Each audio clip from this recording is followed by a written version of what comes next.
This episode of Expedition Mystery is brought to you by Mastermind, nootropic for supervillains. Whether you're trying to take over the world or cramming for evil medical school, Mastermind, nootropic for supervillains is your go-to cognitive enhancer. A caffeine-free concoction of all natural ingredients, specially formulated to boost your brains when you need it the most. Mastermind, nootropic for supervillains, from drmystery.com. Link in the show notes. The disappearance of Kevin Palmer. Kevin John Palmer, a 37-year-old British timeshare salesman, mysteriously vanished on March 12, 1999, in Curridge, Hampshire. Palmer had been living in Malaga, Spain with his wife and daughter. Although he traveled to the UK intending to visit Newcastle, he instead arrived in Titchfield, Hampshire.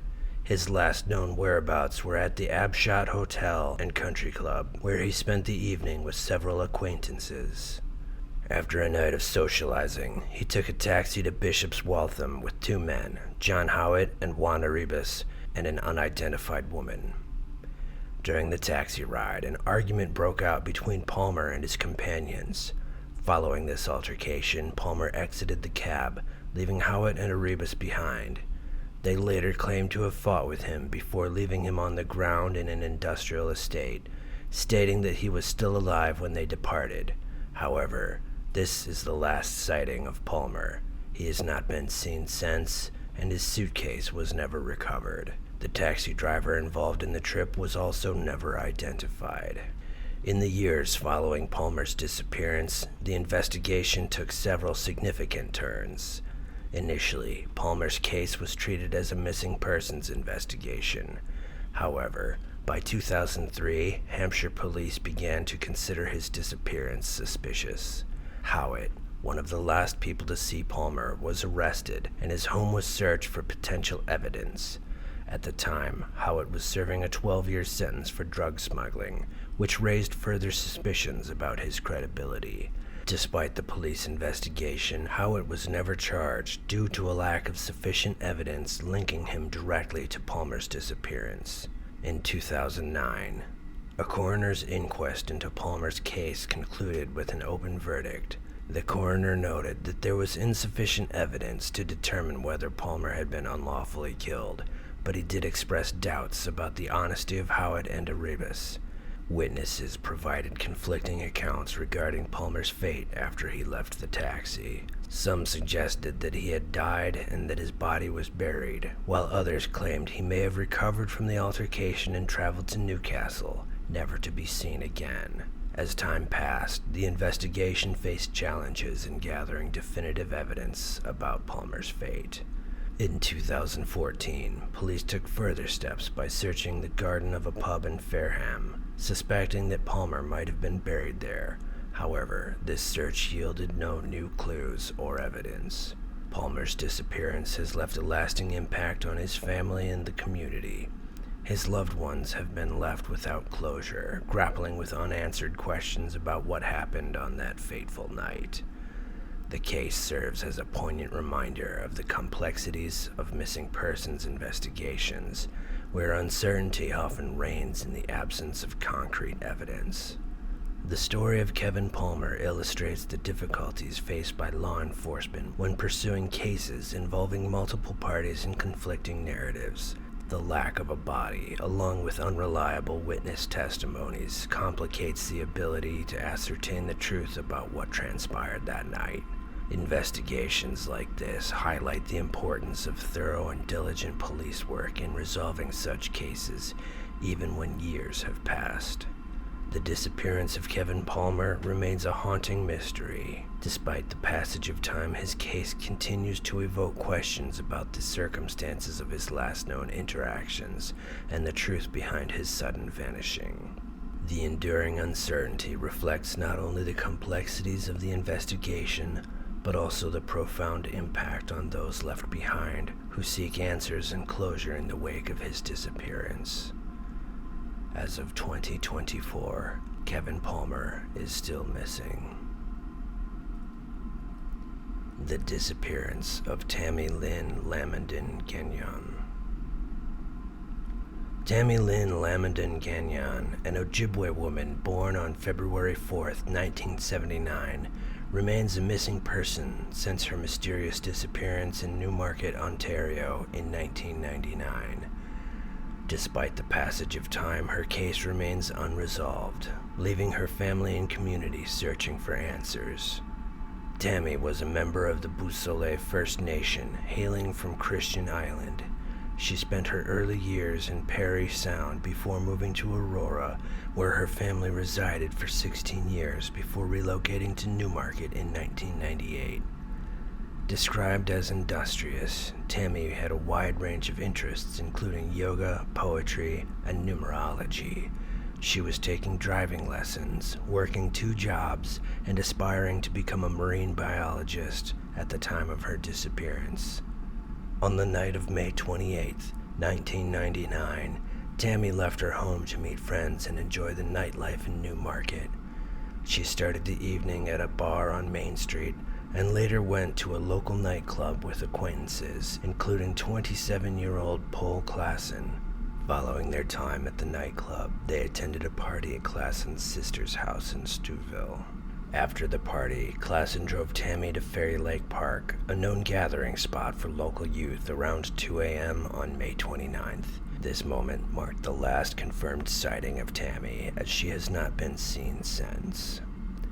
When she was last seen, Tammy was wearing blue denim overalls with blue and red striped straps, a yellow tank top, and distinctive Birkenstock sandals. She also often adorned herself with silver jewelry and was likely wearing a black string medallion necklace. The York Regional Police launched an extensive investigation into Tammy's disappearance shortly after she was reported missing. Initial efforts included searching Fairy Lake with police divers, but no evidence or remains were found. In July 1999, a behavioral psychologist was brought in to assist the investigation, and Tammy's mother, Jacqueline, joined the search efforts. A private investigator, Brian King, was hired, and a trust fund was established to support the search. Friends and family participated in organized searches, scouring the rural roads and properties around Newmarket and Uxbridge, hoping to find any clues about Tammy's fate. In early July, police declared a crime scene at the Stouffville house where Tammy had attended the party. Over 25 officers were deployed to search the area for evidence. Several leads emerged, including 2 possible burial sites. However, investigations yield no substantial findings, and search efforts were hampered by concurrent homicide investigations in the region. Despite significant initial interest in the case, the momentum of the search waned over the years. By the second year, only Tammy's mother and brother remained actively involved in seeking answers. In interviews, Jacqueline expressed concerns about the potential impact of her daughter being First Nations on how authorities handled the investigation.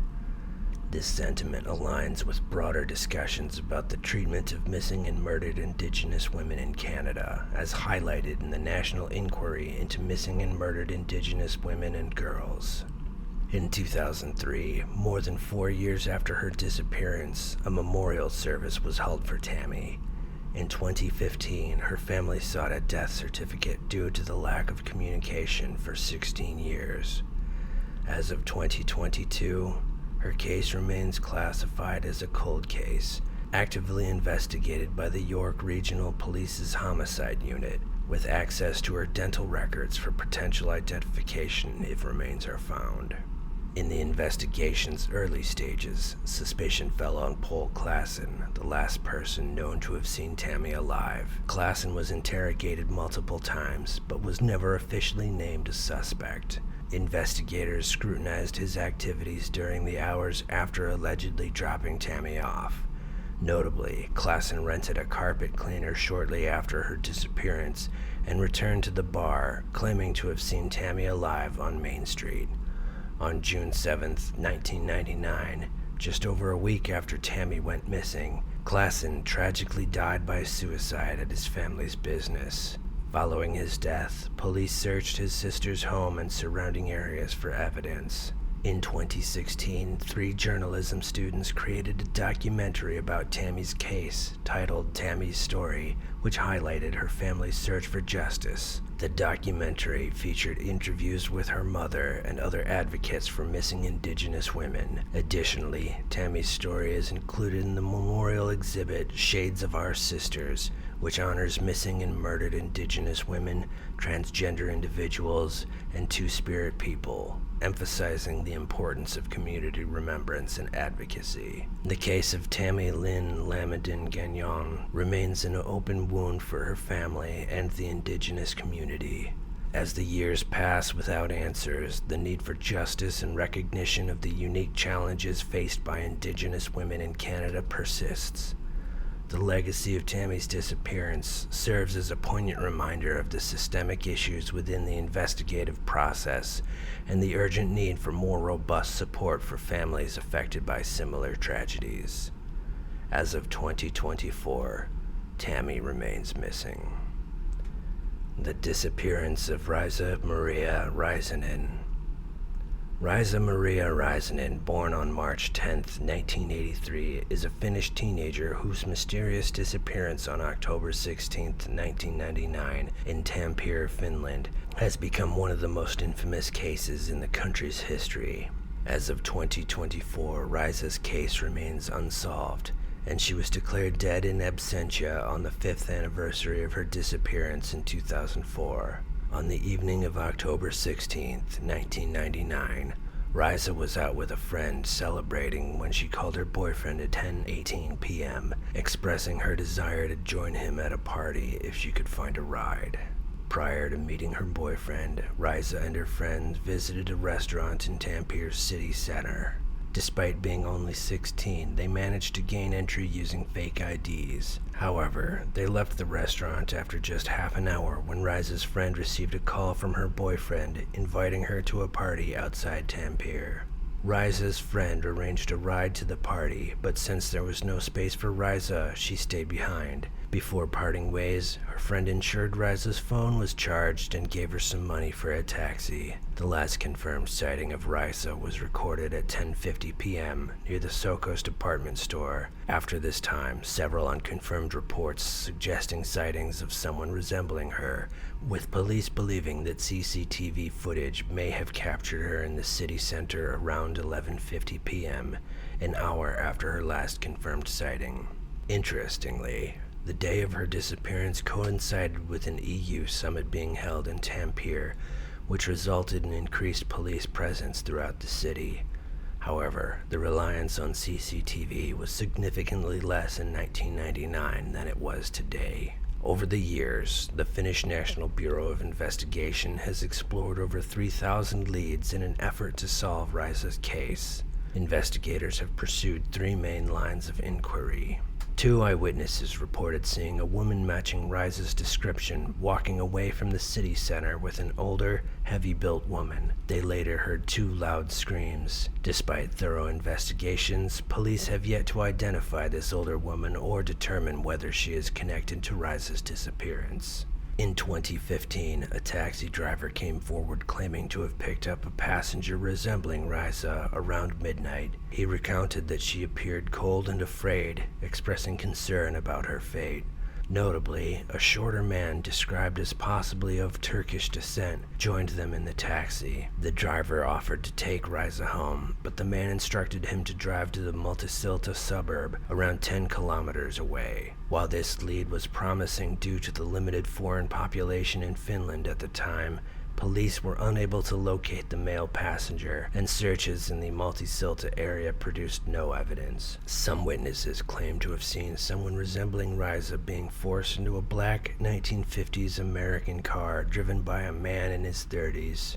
In 2010, a witness alleged that Risa had been drugged by 2 men and taken to a facility or house in Kangasala, where she was killed and buried nearby. However, investigators found no evidence linking the 2 men to a crime. Initially categorized as manslaughter, the investigation is now being treated as a homicide, which under Finnish law does not expire under the statute of limitations. In November 2022, Jussi Luto, head of the investigation, stated that while the case is not actively investigated, authorities remain responsive to both old and new leads. Raisa Maria Raisinen's case stands as a haunting reminder of unresolved disappearances and the ongoing search for justice. Despite numerous investigations, thousands of leads, and evolving theories, the mystery of her fate remains unsolved. The case not only reflects the complexities of criminal investigations, but also highlights the profound impact on families and communities left searching for answers. As time progresses, the hope for resolution continues, drawing attention to the critical need for advancements in investigative methods and resources to prevent similar tragedies in the future. The disappearance of Michael Negrete. Michael William Negrete, born on March 25, 1981, was an 18-year-old freshman at the University of California, Los Angeles, when he disappeared without a trace in 1999. His case remains one of the most perplexing missing persons cases in Los Angeles, as authorities have been unable to find any definitive evidence to explain his vanishing. Despite a thorough investigation, the circumstances surrounding his disappearance remain suspicious, and law enforcement now considers it a homicide case. At the time of his disappearance, Michael was a popular and well-liked student living in UCLA's Dykstra Hall, known for his passion for music and academic excellence. On December 10, 1999, Michael attended a party with friends on his dormitory floor and later returned to his room. Around 4 a.m., he engaged in an online video game session with a friend who lived in another room within the dorm. The game ended, and Michael left his room to visit his friend and congratulate him on their game. This was the last confirmed sighting of him, as his friend reported seeing him returning to his room after their brief interaction. The mystery deepened when Michael's roommate awoke at 9 a.m. to find that Michael was no longer in the room. His clothing, wallet, shoes, keys, and musical instruments were all left behind, making his sudden disappearance even more puzzling. There were no signs of a struggle, nor any immediate clues to indicate what had happened to him. Although there were initial reports from witnesses who claimed to have seen someone matching Michael's description leaving the building around 4:35 a.m., this lead was never substantiated. From the outset, Michael's disappearance was met with confusion and concern. Police could not find any immediate evidence suggesting that Michael had enemies or was involved in any dangerous activities. He had no history of drug or alcohol abuse, nor were there any indication of depression or mental health issues.